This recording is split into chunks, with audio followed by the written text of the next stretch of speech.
आशी एक 13 साल की बच्ची थी जो अपने माँ बाप से दूर अपने दादा और दादी के साथ रहती थी। उसके माँ बाप उसके साथ इसलिए नहीं रह पाए क्योंकि वो दोनों वर्किंग थे और इतने बड़े शहर में वो रहते थे और इतनी छोटी बच्ची को वहाँ पे संभालना और उसका ध्यान रखना उनके लिए थोड़ा मुश्किल था। तो उन्हें लगा कि दादा दादी के पास बच्ची को छोड़ना अभी सही ऑप्शन है क्योंकि वो इतनी बड़ी भी नहीं थी। और जो आशी के दादी दादा थे वो उसको मानते भी बहुत ज्यादा थे। तो जैसे माँ बाप उनसे कई ज्यादा प्यार जो दादा दादी होते हैं वो भी करते हैं अपने पोते पोतियों को, तो वही चीज यहाँ पे थी। और आशी बहुत खुशी खुशी इनके साथ रहती थी, कोई प्रॉब्लम नहीं होती थी। लेकिन एक रात की बात है जब आशी एकदम नॉर्मली खाना पीना खा के खेल के अपना बिस्तर पे सोई थी और वो सडनली सो के उठी और एक अजीब तरह से जैसे कि कोई दम सा घुट रहा उसका, वैसी चीजें करके मतलब अपना गला पकड़ के और मुश्किल से सांसें लेते हुए अपनी दादी और दादा के रूम में पहुंची। और वो उस टाइम कुछ भी नहीं बोल पा रही थी। जब उसके दादा ने उसे इस हालत में देखा तो वो बहुत डर गए और उसको बोलने लग गए, क्या हुआ बेटा, तुम ठीक तो हो? तो आशी कहने लगी, अंकल जी मुझे पानी पिला दीजिए, मेरा गला सूख रहा है। नहीं, अब वो जो आशी थी वो कुछ बोल नहीं पा रही थी, वो बहुत मुश्किल से सांस ले रही थी। दादाजी उसे बहुत ज़्यादा मतलब कोशिश कर रहे थे समझाने की कि भाई पानी पिए, कुछ हो और थोड़ा सा बताए हमें कि क्या हुआ है, लेकिन वो उस टाइम कुछ नहीं बोल पाई थी और बहुत उसकी लग रहा था सांसें उखड़ रही हूँ। खैर जो दादी दादा थे आशी के, उन्होंने उसको बिस्तर पर लिटाया, बहुत पानी की कोशिश की पिलाने की और थोड़ा बहुत हाथ पैरों को रगड़ा कि वो बस थोड़ा नॉर्मल हो जाए। कुछ मिनट्स के बाद में आशी धीरे धीरे मतलब स्टेबल कंडीशन में आने लगी और अपने दादा से और दादी से बोलने लग गई कि मुझे ना ऐसा ही गला घोट के मार दिया गया था और मुझे पता नहीं क्यों मार दिया। मेरी तो एंगेजमेंट भी हो गई थी लेकिन उसने मुझे मार दिया और अब मुझे लगता नहीं है कि मैं उसे छोड़ पाऊँगा। अब आशी बच्ची थी और वो इस तरह की बातें काफ़ी उसके ऊपर वियर्ड लग रही थी और समझ नहीं आ रहा था कि वो ये सब क्या बोल रही है। और पहली बार ऐसा कुछ वो लोग देख रहे थे, उन्हें बिल्कुल समझ में नहीं आ रहा था कुछ भी। दादाजी को लगा कि कोई सपना देखा होगा आशी ने, वरना कभी ऐसा कुछ उसने आज से पहले कभी नहीं किया, ना कभी ऐसा कुछ भी उसके साथ हुआ है, कुछ भी नहीं, बिल्कुल नॉर्मल थी वो बच्ची।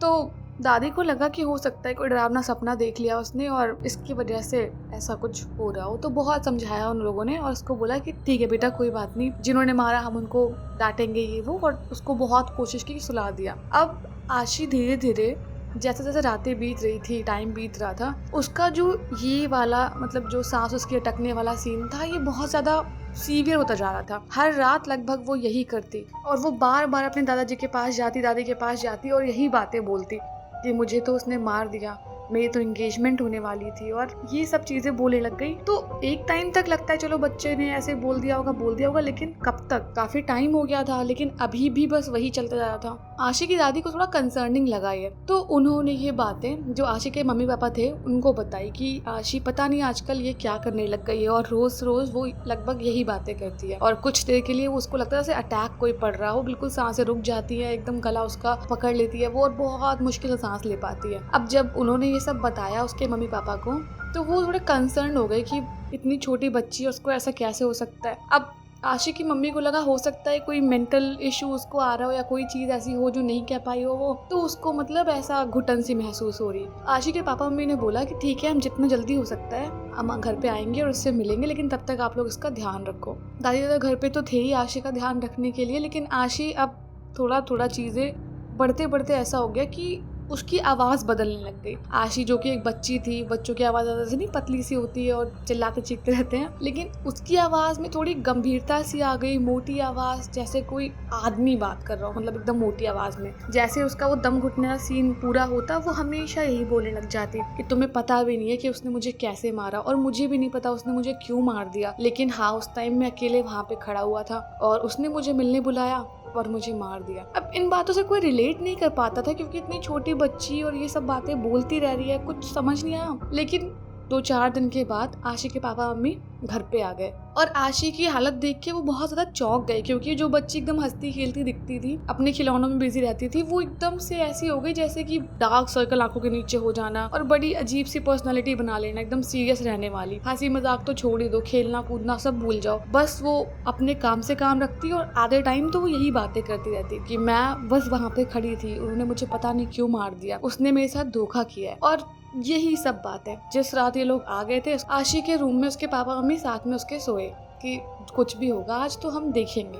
अब आशी सोई और एक सर्टेन टाइम, वही 2 से 3 बजे के बीच में उसकी फिर से आँख खुली, रोज जैसा ही, और उसने दोबारा से वैसे ही दम घुटने जैसा उसको जो होता है वो फिर शुरू हुआ। अब उसकी सांस नहीं आ रही है, बहुत मुश्किलों से वो सांस ले रही है, पूरा शरीर उसका एकदम छटपटा रहा है, कुछ नहीं कर पा रही है, बिल्कुल सांस के लिए तड़प रही है वो। अब जैसे ही थोड़ी थोड़ी सांस वापस आने लग गई, वो एकदम आंखें बड़ी बड़ी करके जैसे लेटी थी अचानक से उठ गई और अपने पापा को बोलने लग गई, तुम्हें पता है ना मेरी कहानी, उसने मुझे वहाँ मिलने के लिए बुलाया और मेरा गला दबा के मुझे मार दिया, मेरी तो कोई गलती भी नहीं थी, उसने मेरे साथ धोखा क्यों किया। अब इनको समझ नहीं आया आशी के पापा को कि यही स्टोरी अगर सपना भी होता तो बच्चा अलग अलग बताएगा, एक ही चीज़ वो सबको बता रही है, इसका कनेक्शन क्या है वो समझ नहीं पाए। और अब जब आशी के पेरेंट्स और उसके दादा दादी बैठे साथ में, तो वो लोग बातें करते करते उनको लगा कि इसका कनेक्शन कहीं ना कहीं पुनर्जन्म से तो नहीं है, हो सकता है इस बच्चे को कुछ याद आ रहा हो और हो सकता है कुछ चीज़ें ऐसी हो जो हमें नहीं पता, लेकिन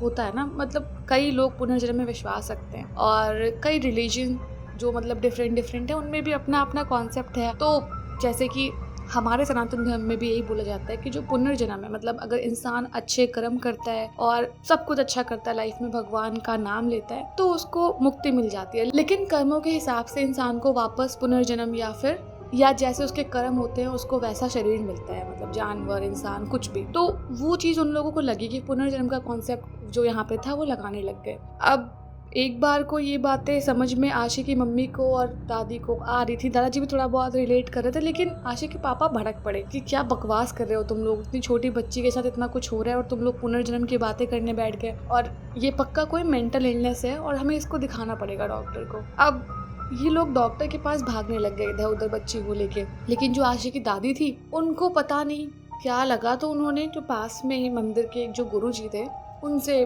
बातचीत करना शुरू किया और उनको जाके बताने लग गई। तो उन्होंने बात सुनी पूरी और उन्होंने बोला कि ठीक है, एक काम करो आप फिलहाल के लिए कुछ दिनों में, जब मतलब एक पूजा का उन्होंने मुहूर्त बताया कि इस दिन हम पूजा करेंगे और देखते हैं उसके बाद क्या है, बच्ची को आप लेके आना तो हम समझते हैं उस चीज़ को। दादी ने बोला ठीक है। अब उस दिन दादी मंदिर से वापस आई, सारी चीज़ें रोज़ की तरह नॉर्मल थी। अब आशी रात में फिर उठी और अपने पापा को आज वो एक नई डिमांड करने लगी।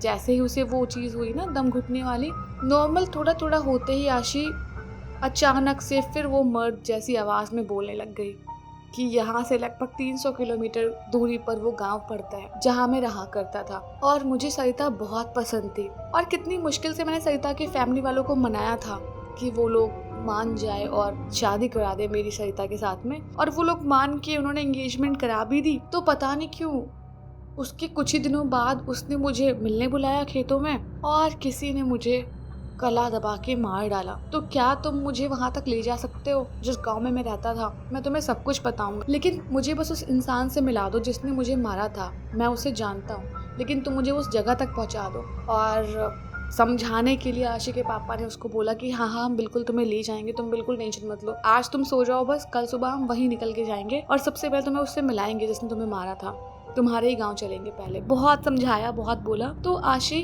अचानक से नींद में आ गई और सो गई। उसी रात में आशी के मम्मी पापा जब सो गए, मतलब तीनों लोग सो गए थे, आशी के पापा की आंख खुली और उन्होंने देखा बिस्तर पे आशी नहीं थी। पूरे घर में वो ढूंढने लग गए कि वॉशरूम में नहीं है, कहीं नहीं है, दादी दादा के पास नहीं, कहीं नहीं दिखी आशी। सब जगह ढूंढते रहे, वो कहीं नहीं मिली। पूरे घर में चिल्लाने लगे, आशी कहाँ हो बेटा, कहाँ हो, कहीं नहीं दिखी। अचानक से उनका जो ध्यान दिया उन्होंने, तो उनके जो घर का मेन डोर था वो हल्का सा खुला हुआ और बाहर से हल्की रोशनी अंदर आ रही थी। तो उन्हें लगा घर से बाहर कोई ना कोई गया है। और जैसे ही वो मेन गेट पे पहुंचे, उन्होंने गेट थोड़ा सा और खोला देखने के लिए कि बाहर कोई है तो नहीं है, क्या है। उन्होंने देखा कि आशी दूर एक जो जैसे गेट के सामने थोड़ी जगह होती है ना, मतलब थोड़ा बहुत पेड़ पौधे लगाने के लिए, वैसे ही जमीन पे बैठ के अपने सर को अपने पैरों के बीच में छुपा के बहुत तेज तेज से रो रही थी। और उसकी आवाज जैसे किसी आदमी और बच्चे की आवाज मिक्स हो, वैसे वो रो रही थी बहुत तेज तेज से।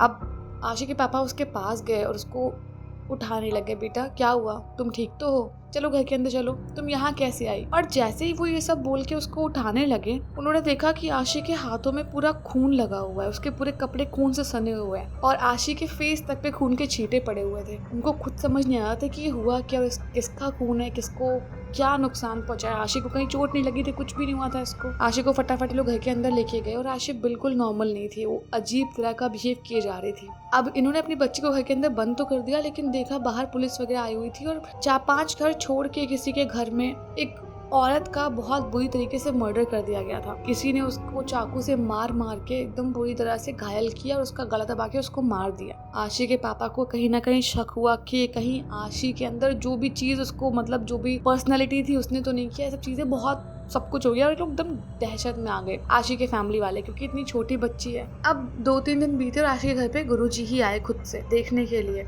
कि क्या सीन है यहाँ। और जब गुरुजी आए, उन्होंने देखा, समझा आशी इतनी छोटी बच्ची थी और थोड़ी बहुत पूजा पाठ करके उनको पता चला कि आशी के अंदर कोई बुरी आत्मा ने प्रवेश कर लिया है। अब वो आत्मा इसके अंदर कैसे आई ये उनको पता नहीं चला, लेकिन वो आत्मा जो थी वो अपना बदला किसी से लेने आई थी और उसको आशी का शरीर मिल गया था और शायद उसने अपना बदला ले भी लिया था। अब आसपास में जो पुलिस आई थी, पूछताछ हुई, छानबीन और सीसीटीवी कैमरे वगैरह की फुटेज मिली, उसमें बहुत चौंकाने वाली चीज सामने आई कि उस औरत को जो उस घर में रहती थी, उसको एक 12 साल की बच्ची, मतलब इसी आशी ने बहुत बुरी तरह से मार दिया था और आशी का इससे कोई कनेक्शन नहीं था। अब बच्ची की क्या ही दुश्मनी होगी किसी से, वो भी इतनी बुरी तरह कोई बच्चा किसी को नहीं मार सकता। क्या अब ये चीज लॉ थी तो फिर आशी को डिफरेंट तरीके के, मतलब जो सुधार गृह टाइप के नहीं होते हैं बच्चों वाले, वहाँ भेजा गया और आशी वहाँ पे भी बहुत वियर्ड बिहेव करने लग गई। धीरे धीरे उसकी कंडीशन किसी पागल जैसी होने लग गई। वो दिन भर अपना सर मारती दीवारों में,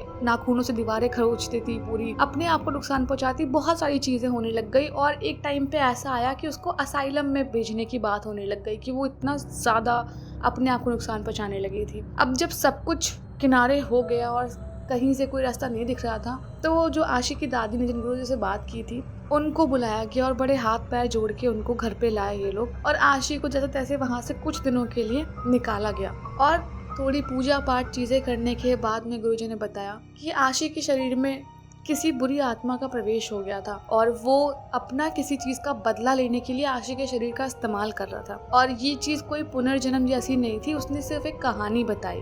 पुनर्जन्म जैसा उसके अंदर कुछ भी नहीं है, सिर्फ और सिर्फ उस आत्मा को बदला लेना था, जो कि उसने पूरा किया भी। और अब वो आशी को अपने साथ ले आना चाहता है, क्योंकि आशी ने कहीं ना कहीं उसका जो कुछ भी रीजन था इस दुनिया में रहने का वो पूरा किया, तो अब आशी की आत्मा को भी अपने साथ ले आना चाहता है। और इसी के लिए गुरुजी ने कई सारे हवन वगैरह किए और बहुत सारी पूजा पाठ हुई। और धीरे धीरे जैसे जैसे पूजा पाठ होती गई और घर में शुद्धि होती गई, आशी की तबीयत बहुत बेटर होती गई और एक टाइम पे जाके एकदम आशी ठीक हो गई, जैसे वो पहले कभी हुआ करती थी। और अब बच्ची थी तो उसको पुलिस से भी थोड़ी राहत मिल गई, क्योंकि हो सकता है कहीं ना कहीं कुछ ऐसा कनेक्शन जरूर होगा, वरना ऐसा बहुत बहुत रेयर होगा कोई ऐसा बच्चा कुछ कर सके, मतलब डीमन टाइप की चीज है। क्या अब आशी सेफ थी, अपने घर में थी और पहले जैसी एकदम हेल्दी थी। और इस कहानी से भी हमें यही शिक्षा मिलती है कि इतनी जल्दी किसी भी चीज़ का विश्वास नहीं करना चाहिए, चाहे कोई बच्चा ही हो। बच्चे भी हर बार इतने सच्चे नहीं होते।